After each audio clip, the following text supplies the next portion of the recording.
જય શ્રી કૃષ્ણ મારા ઓલા વિદ્યાર્થીઓ ફરી પાછા એક નવા વિડિયો સાથે આજે મળીએ છીએ ગણિતમાં જેમાં આપણે ચેપ્ટર નંબર 12 લઈએ છીએ વર્તુળ સંબંધિત ક્ષેત્રફળ। આ વર્તુળ સંબંધિત ક્ષેત્રફળમાં આજે દાખલા નંબર 15 થી શરૂઆત કરીએ કે 15મો દાખલો શું છે। तो 15मा दाखला माटेनी रकम तमने टेक्स्ट बुक में आपेली छे, खास ध्यानथी समजजो कारण के आकृति उपर ज आखे आखू पिक्चर छे। आनो दाखलो छे, आखो गणतरी छे आखी। आनी आकृतिमां एबीसी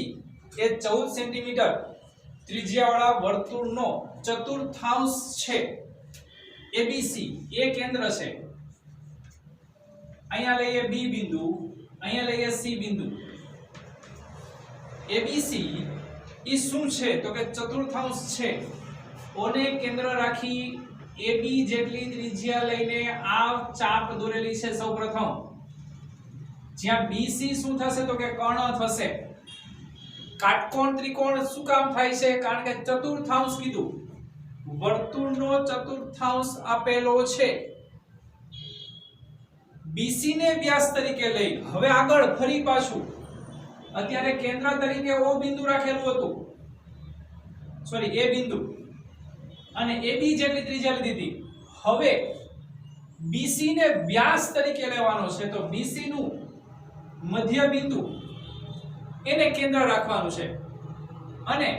આ અર્ધવર્તુળ દોરેલું છે। જો એમાં આપેલું છે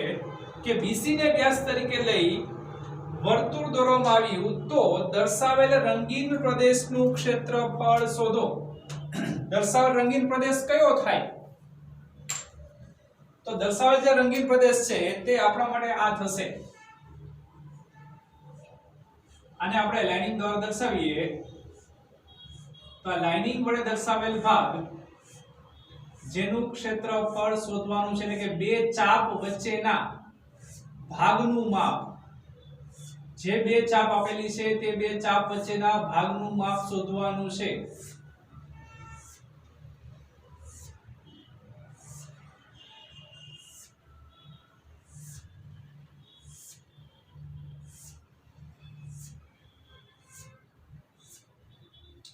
बराबर आ रंगीन भागનું આપણે ક્ષેત્રફળ શોધવાનું છે। કેમ મેળવવું?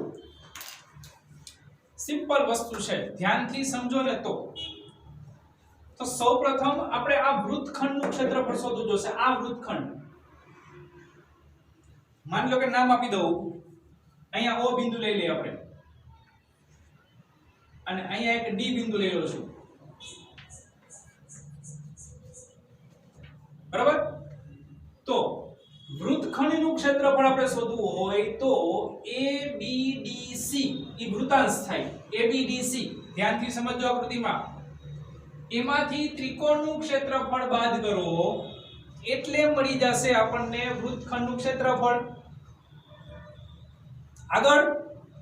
વર્તુળ અર્ધવર્તુળના ક્ષેત્રફળમાંથી જે વૃત્તખંડ મળ્યું હતું એ બાદ કરો એટલે આ ચાપ વચ્ચે જે રંગીન ભાગ લીધેલો છે તેનું ક્ષેત્રફળ પણ મળી જાય। તો ચાપ વચ્ચેના જે રંગીન ભાગનું ક્ષેત્રફળ શોધવું છે તે માટે સૌપ્રથમ વૃત્તખંડનું ક્ષેત્રફળ શોધવું જોશે। વૃત્તખંડ પહેલા આપણે થોડીક વસ્તુ અલગ કરી લઈએ કે આકૃતિમાં ત્રિકોણ ABC એમાં ખૂણો A 90 અંશ છે તો પાયથાગોરસ પ્રમેય મુજબ શું આવે તો કે BC વર્ગ કર્ણનો વર્ગ બરાબર બાકીની બે બાજુના વર્ગનો સરવાળો એટલે કે AB વર્ગ વત્તા AC વર્ગ। હવે માપ આપેલા છે આપણને 14 સેમી, આનું માપ આપેલું છે 14 સેન્ટીમીટર। કયું તો કે AC માપ, तो आ पण 14 सेंटीमीटर थाय। तो અહીંયા લખવાનું છે 14 નો વર્ગ વત્તા 14 નો વર્ગ 196 વત્તા 196 એટલે કે બે કૌંસમાં 196 લખાય। આ BC સ્ક્વેર મેળવ્યું તો BC વર્ગમૂળ લેવાનું છે તો 196 નું વર્ગમૂળ થાય 14 અને 2 નું વર્ગમૂળ ન નીકળે તો BC નું મળી ગયું માપ આપણને કેટલું છે 14 વર્ગમૂળ 2 આ ધ્યાન રાખવાનું ખાસ ઓકે BC છે તે અર્ધવર્તુળ માટે વ્યાસ છે શું છે તો વ્યાસ પરથી મારે ત્રિજ્યા જોતી હોય અર્ધવર્તુળનો વ્યાસ બરાબર BC તો ત્રિજ્યા લઈએ સ્મોલ લેટરમાં r 14 વર્ગમૂળ 2 છેદમાં 2 એટલે કે આવશે 7 વર્ગમૂળ 2 સેન્ટીમીટર ખાસ ધ્યાન રાખજો હવે વૃત્તાંશ માટે લઈએ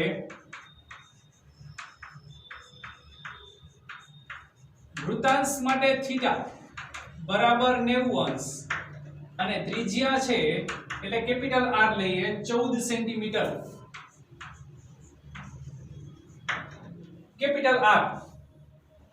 સૌપ્રથમ વૃત્તખંડનું ક્ષેત્રફળ શોધવું છે કયો વૃત્તખંડ તો કે આ તો વૃત્તખંડનું ક્ષેત્રફળ બરાબર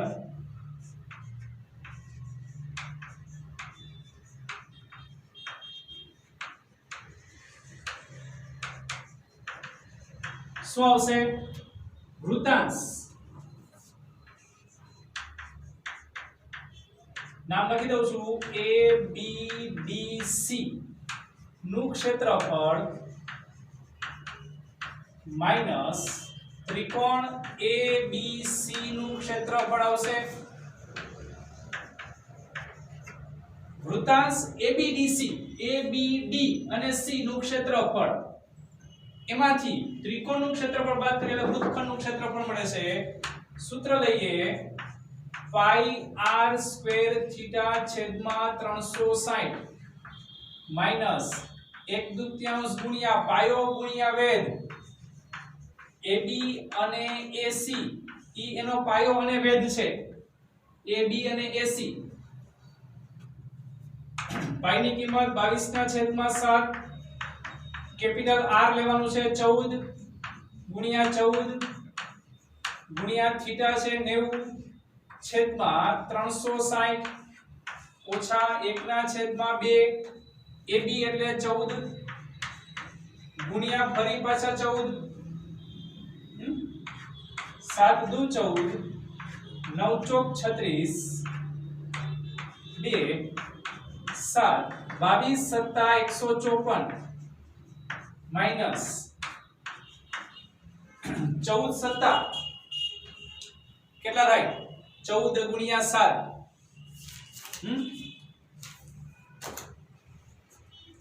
14 75 અને 98 આ બંનેની બાદબાકી 154 અને 98 ની બાદબાકી થશે 56 સેન્ટીમીટર સ્ક્વેર આ વૃત્તખંડનું ક્ષેત્રફળ મળ્યું હવે આપણે કયું લેવાનું છે આ રંગીન ભાગનું ક્ષેત્રફળ જોઈશે અને આ રંગીન ભાગનું ક્ષેત્રફળ એટલે અર્ધવર્તુળના ક્ષેત્રફળમાંથી BC જેનો વ્યાસ છે તે અર્ધવર્તુળ એમાંથી વૃત્તખંડનું ક્ષેત્રફળ બાદ કરવાનું ચલો તો રંગીન ભાગનું ક્ષેત્રફળ બરાબર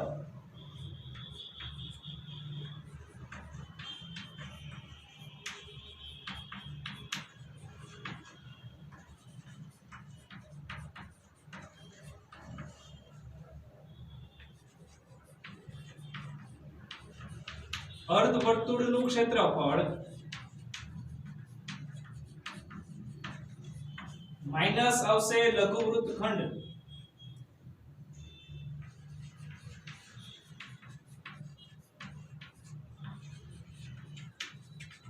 આ બંનેના ક્ષેત્રફળની બાદબાકી અર્ધવર્તુળના ક્ષેત્રફળનું સૂત્ર થાય પાઈ r સ્ક્વેર છેદમાં 2 લઘુ વૃત્તખંડનું તો મળી ગયું છે 56 તો એના બરાબર 22/7 ગુણ્યા હવે r લેવાનું છે આ તો આવશે 7 વર્ગમૂળ 2 નો વર્ગ છેદમાં 2 ઓછા 56 22/7 ગુણ્યા 7 ગુણ્યા 7 ગુણ્યા 2 છેદમાં 2 ગુણ્યા 56 ઓછા 56 આ 7 7 કેન્સલ થઈ જાય 2 2 પણ કેન્સલ થઈ જશે તો 22 સત્તા 154 એમાંથી બાદ કરવા છે કેટલા તો કે 56 154 માંથી 156 બાદ કરો શું મળે 98 સેન્ટીમીટર સ્ક્વેર તો જે રંગીન ભાગ છે આ ભાગનું ક્ષેત્રફળ આપણને મળે છે 98 સેન્ટીમીટર સ્ક્વેર આ એનો જવાબ થાય તો આમ રંગીન ભાગનું ક્ષેત્રફળ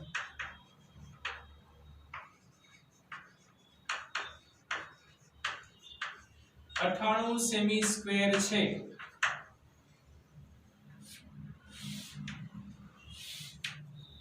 બરાબર આ પ્રમાણે ખાસ યાદ રાખીને આકૃતિ જે પ્રમાણે આપેલી છે તે પ્રમાણે સમજી વિચારીને જ દાખલો ગણવાનો સૂત્ર કેવી રીતના લેવું કયું માપ લેવું એ ખાસ અગત્યનું છે અહીંયા જો માપ એક પણ માપમાં ભૂલ કરશો એટલે પૂરું થઈ ગયું અહીંયા કાઈ નહીં વધે બરાબર ચલો આનો સ્ક્રીનશોટ પાડી લ્યો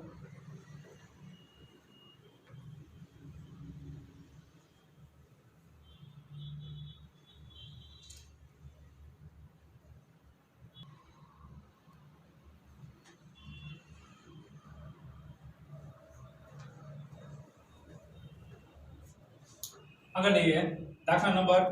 16 દાખલા નંબર 16 માં આપણને કીધું છે કે આકૃતિમાં 8 સેમી ત્રિજ્યાવાળા બે વર્તુળના સામાન્ય ચતુર્થાંશ 8 સેન્ટીમીટર ત્રિજ્યા છે તેવા બે વર્તુળના ચોથા ભાગ લીધા છે અને સામાન્ય અર્ધવૃત્તાંશની ભાતના પ્રદેશનું ક્ષેત્રફળની ગણતરી કરો અહીંયા ચોરસ બને છે A B આ C આ D લઈએ તો આ એક અને આ બે અલગ અલગ ચતુર્થાંશ છે ચોથા ભાગ છે એને આપણે જો ભેગા કરીએ તો આ પ્રમાણેની જે સામાન્ય ભાત એટલે કે બંનેમાં કોમન આવતો ભાગ છે આ સામાન્ય ભાતનો અર્થ ડિઝાઇન જેને કહીએ તે ભાગનું આપણે ક્ષેત્રફળ શોધવું છે તો તે ભાગનું ક્ષેત્રફળ કેમ મળે આ ભાગ જે તમને દર્શાવેલો છે તે ભાગનું આપણે અહીંયા ક્ષેત્રફળ જોઈએ છે અહીંયા અલગ અલગ ડિઝાઇન કરેલી છે તે મુજબ આપણે એનું ક્ષેત્રફળ શોધવું છે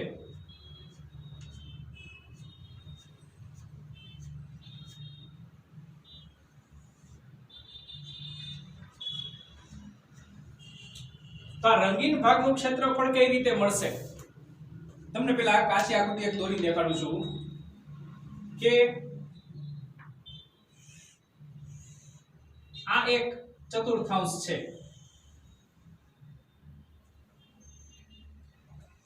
આ બીજો ચતુર્થાંશ છે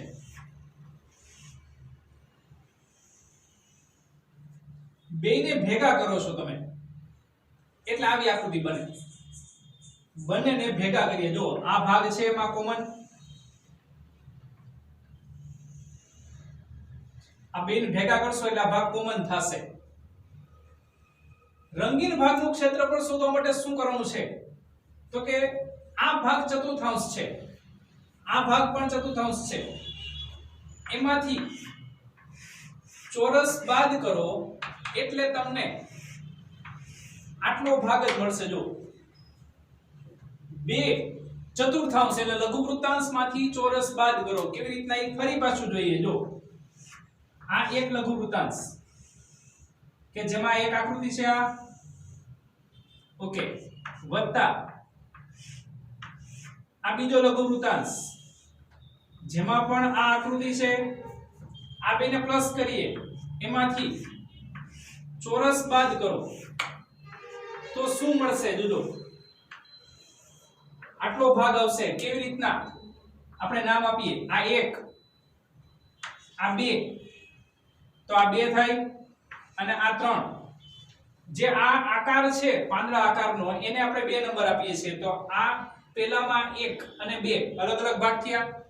2 અને 3 અલગ અલગ ભાગ થયા જ્યારે આ ચોરસમાં ઈ ભાગ પણ લઈએ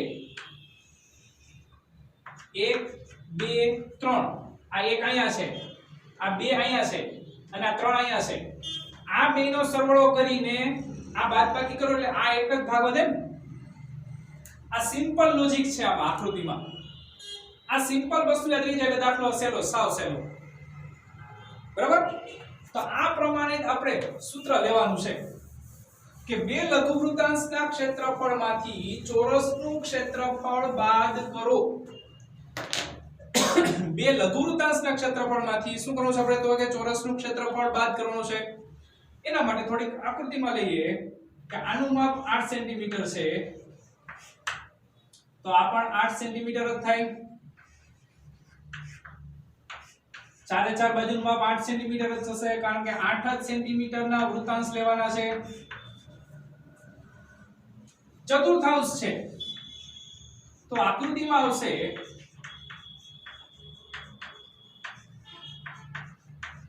ચોરસ ABCD માં AB બરાબર BC બરાબર CD બરાબર DA બરાબર કેટલા થશે તો કે 8 સેન્ટીમીટર જેની ત્રિજ્યા છે એટલે કે R બરાબર 8 સેન્ટીમીટર થાય ચતુર્થાંશ હોવાથી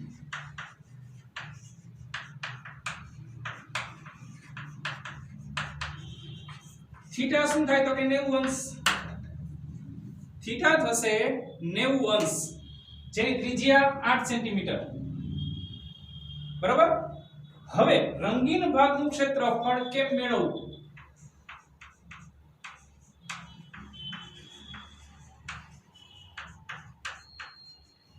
તો કે રંગીન ભાગનું ક્ષેત્રફળ બરાબર 2 વૃત્તાંશનું ક્ષેત્રફળ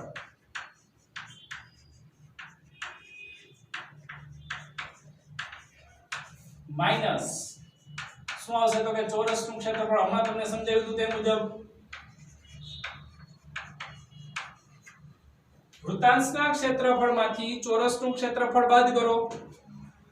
તો એના બરાબર 2 કૌંસમાં આવશે સૂત્ર લઈએ પાઈ r² થીટા છેદમાં 360 માઈનસ બાજુનો વર્ગ એટલે કે 2 કૌંસમાં પાઈ ની કિંમત લેવાની છે આપણે 22/7 ગુણ્યા r કીધું છે 8 ગુણ્યા 8 થીટા 90/360 માઈનસ AB² AB એટલે કેટલું છે તો કે 8 નો વર્ગ चलो छेद काढીએ તો અહીંયા આવશે 9 ચોક 36 4 દુ 8 હવે કે છેદ ઉડતા નથી તો 22 ગુણ્યા 32 થશે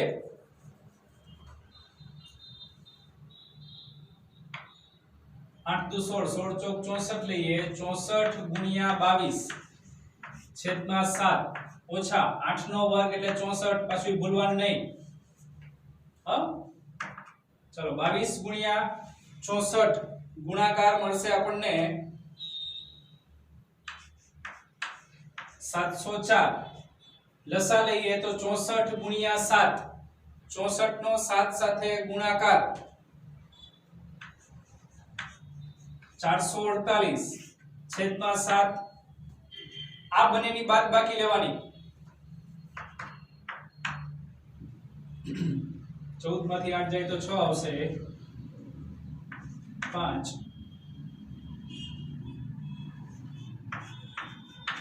256 ના છેદમાં 7 આટલા સેન્ટીમીટર સ્ક્વેર મળે છે આપણને આ ફાઇનલ આન્સર થશે તો આમ રંગીન ભાગનું ક્ષેત્રફળ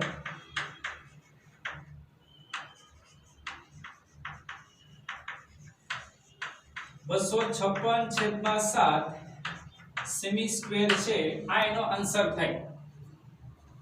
ખ્યાલ આવી ગયો બધાને ખાસ આ સમજવાનું છે બે વૃત્તાંશ ઓકે જો આ ન ખબર પડે તો બીજી વસ્તુ છે બીજી રીત પણ છે કે આ ચોરસ એમાંથી એક લઘુ વૃત્તાંશ બાદ કરો એટલે આનું ક્ષેત્રફળ મળ્યું તો અહીં હાથ રાખું છું તેનું આને 1 કહીએ આને 2 કહીએ તો આ એક કોરો ભાગ છે તેનું ક્ષેત્રફળ મળે આપણને અહીંયા 2 લખેલું છે તે મળી જાય શેમાંથી ચોરસમાંથી લઘુ વૃત્તાંશ 1 બાદ કરો એટલે આ મળશે એને ગુણ્યા 2 કરો એટલે 2 નું મળી ગયું ઈ બે ખાલી ભાગનું ક્ષેત્રફળ ફરી પાછું ચોરસમાંથી બાદ કરો એ થોડી ગણતરી વધી જાય જવાબ આ જ આવશે ગણતરી થોડી વધી જાય ફરી પાછો કહું છું કે ચોરસના ક્ષેત્રફળમાંથી એક લઘુ વૃત્તાંશનું ક્ષેત્રફળ બાદ કરો તો આ ભાગ મળ્યો એને ગુણ્યા 2 કરો એટલે 2 નું મળી ગયું જે ગુણાકારમાં લીધો છે તેને ફરી પાછું ચોરસમાંથી બાદ કરો એટલે આ રંગીન ભાગનું જ ક્ષેત્રફળ મળશે બરાબર ચલો ખ્યાલ આવી ગયો બધાને પણ આ સહેલું પડશે કે બે વૃત્તાંશના ક્ષેત્રફળમાંથી ચોરસનું ક્ષેત્રફળ બાદ કરો અહીંયા પોઈન્ટમાં જવાબ લેવો હોય તો પોઈન્ટમાં પણ લઈ શકો છો અહીંયા અલગ વસ્તુ એવી આવે કે 8 ની જગ્યાએ 10 સેન્ટીમીટર માપ આપી શકે તો પાઈની કિંમત 3.14 લેવાની હોય બરાબર ચાલો આનો સ્ક્રીનશોટ પાડી લો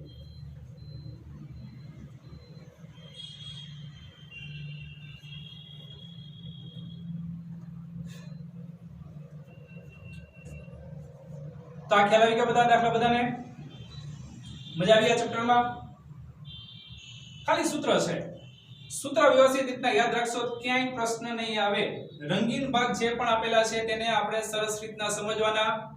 સૂત્ર તે મુજબ લેવાના તો જ દાખલા આવડશે આ ચેપ્ટર આ જ છે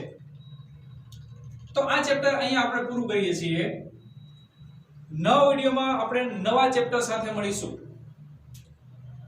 ખ્યાલ આવી ગયો બધાને આ ચેપ્ટર સમજાઈ ગયું છે ને પ્રેક્ટિસ કરતા રહેજો ખાસ પ્રેક્ટિસ જ જરૂરી છે જય હિન્દ જય ભારત